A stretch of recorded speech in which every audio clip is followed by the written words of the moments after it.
What's up, Sports to the Bone family? What's up? What's up? A blessed morning to you all, and welcome back to another video. Hope you guys are doing okay. All right, my viewers and subscribers, coming up in this one, we are going to be taking a look at an interview that was done by former West Indies player Philo Wallace. Man was saying on the Mason and Guest show that he's actually surprised that CWI chose not to name a T20 vice captain. So we're going to talk about what he had to say, going to give you my opinion as it relates to why they did not name one. Plus, we're going to be taking a look at some county cricket. Former England captain Alistair Cook notched up another century, my viewers and subscribers. Plus, the newly appointed captain Ben Stokes, the man went wild. Actually had an over where he had 34 on his way to 100. Yeah, man, he scored a brilliant century. I think after around about 64 deliveries or something like that. So we're going to be taking a look at that also. But before we go any further, please remember to hit that subscribe button if you have not yet subscribed. Also leave a like and drop a comment. All right, my viewers. So as I said, I was reading the Sportsmax, an article on the Sportsmax website where they were actually commenting on an interview that was done by Philo Wallace on the Mason and Guest program, where he was basically saying that it's very surprising that West Indies CWI chose not to name a T20 captain. You understand? As we know, Nicholas Pooran is now the white ball captain, both ODI and T20. And Shea Hope is the vice captain for the ODI team, according to what was said. Now, a lot of persons, still waiting to hear who is going to be the vice captain for the T20 team. And, most players, as we know, they are actually involved in the IPL, most of them involved in the IPL, and not only the IPL, different T20 leagues that go on around the world. A lot of our players that we would call established T20 players are usually involved in those games. You understand? And Philo Wallace is saying that he hopes that this does not become a problem for Nicholas Pooran. It has always been an issue where West Indies we have, more often than not, we don't get the opportunity to have all of the players that can make the team on merit in there. You understand? A lot of them from time to time are always out. And according to Philo Wallace, he's hoping that Pooran is not going to miss out a lot of cricket because of, miss out a lot of international cricket because of, the whole franchise thing. He's saying that he's hoping that CWI would have had a serious talk with him via Zoom, going through the plans and the commitment of the position. So, we don't want it to be a case where the vice captain, is there filling in probably 70-80% of the time because the captain is out and about playing franchise cricket. We don't want it to be that case. And we know that Nicholas Pooran is hot commodity when it comes on to T20 cricket. And I am thinking that the man is going to do the right thing. And what is the right thing? Saying the right thing, what is the right thing for us don't necessarily is not necessarily the right thing for some of these players. But having accepted the job, I am thinking that he understands that he will definitely need to sacrifice some of these leagues to play for his country. Now the selectors, as I said, must have had a serious talk with him, and Philo Wallace is hoping that Nicholas Pooran will go on to be the change that West Indies cricket need, and he will be able to turn around.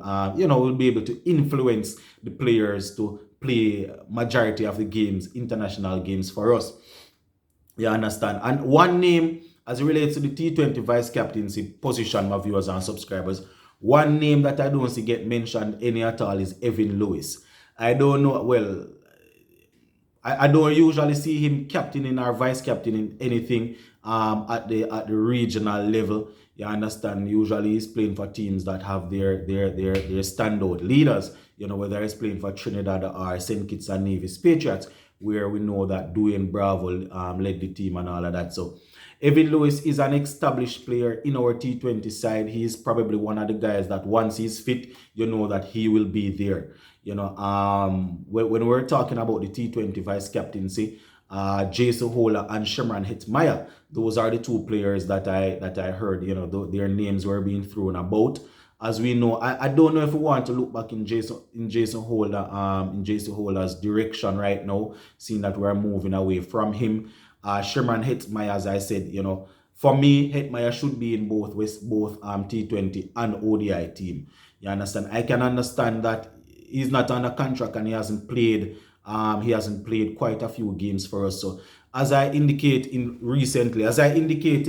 it could be a case where they want to give it to him, but they are waiting until the IPL is finished, waiting until we play the first couple of international games, and see if he's settled back in the team and all of that, and then they give it to him. That is my opinion, guys. I think they know that they should give it to him, but they are probably waiting to see if he will get back in the team and settle down.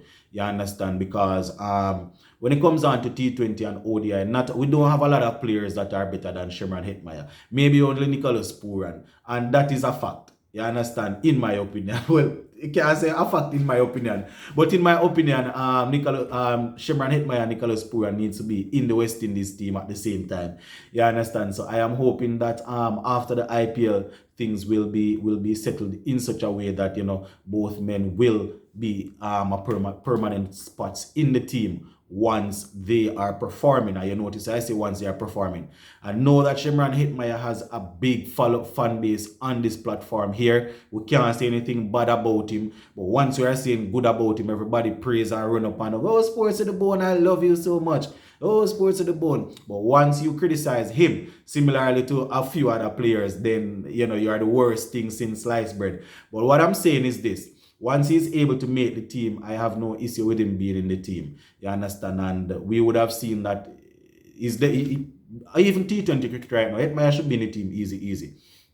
So hopefully, after the IPL, he will settle in and they will definitely take a look at that T20 vice captaincy position.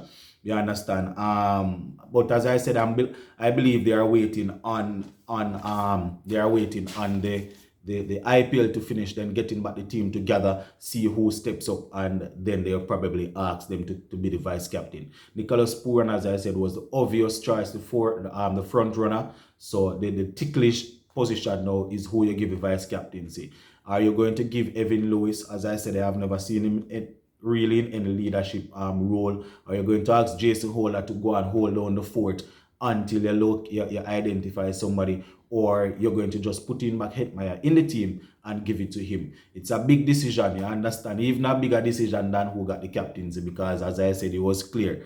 So that is something that they will definitely need to sort out in the next coming in the next couple of weeks. So we are definitely keeping an eye on how they will deal with that situation.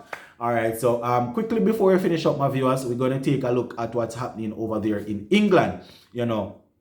Another century for former England skipper Alistair Cook, man, performing as if he is about to make his debut, and he's trying to impress the selectors. He actually batted pretty close to 6 hours, I think over 5.5 hours.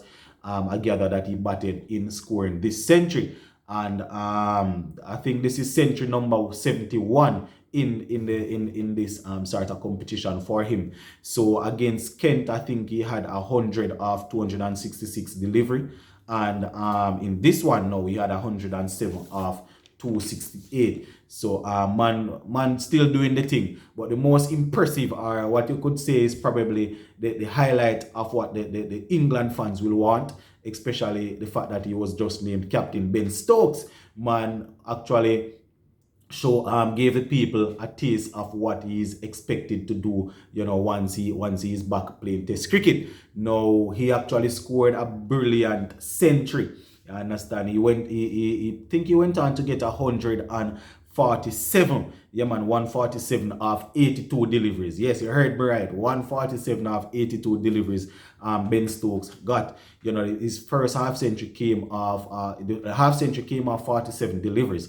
First 50 came off 47 deliveries. Then he went on to get the century, in an additional 17 deliveries. You understand? I think this is his 20th